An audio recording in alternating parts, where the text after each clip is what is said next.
নমস্কার বন্ধুরা, আমি আজকে রসুনি চিকেন করছি।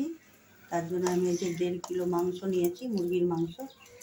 তার সাথে আমি 500 গ্রাম পেঁয়াজ নিয়েছি।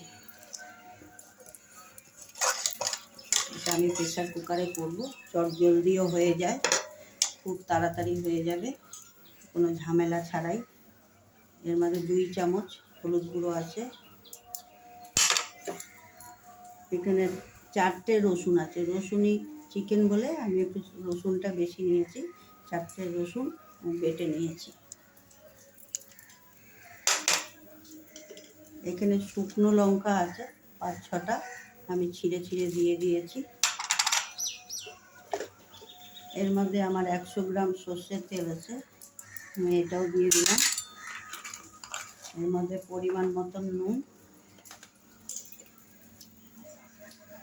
আমার এই মশলাটা বাটা আছে, মশলাটার মধ্যে আছে গোলমরিচ, তেজপাতা, আদা আর গরম মশলা, সব আমি একসাথে বেটে নিয়েছি। সব আমি এর মধ্যে দিয়ে দিলাম। এইখানে আমার লেবু আছে, 2টো লেবুর রস করা আছে, এটাও দিয়ে দিলাম। আমি এগুলো সব একসাথে মাখাবো, মাখিয়ে প্রেসার কুকারে এটা রান্না করব। এই দেখুন, মাংসটা আমার মাখানো হয়ে গেছে। আমি এবার প্রেসার কুকারে দিব। এটাতে জল লাগে না বেশি, এটাতে আমি জল দেব না, জল ছাড়াই প্রেসার কুকারে একটা সিটি দেব। দেখুন, প্রেসার কুকারটা একটা সিটি হয়ে গেছে, খুলে দিয়েছি। যা সুন্দর গন্ধ বেরোয়েছে, আপনারা বুঝতে পারবেন না, আমরা বুঝতে পারছি এখান থেকে। এই মাংসটা যদি একবার রান্না করেন, আর কোনো মাংস রান্না করে খেতে ইচ্ছা হবে না, তখন বারবার মনে হবে এই মাংসটাই রান্না করি।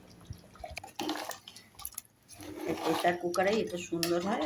একটা সিটিই দেবেন ব্রয়লার মুরগি, আর দেশি মুরগি হলে তখন একটু বেশি দেবেন, ওইটাও খেতে খুব টেস্ট হয়, তখন একটু বেশি সিটি লাগে। আর ব্রয়লারে একটা সিটি দিলেই হয়ে যায়।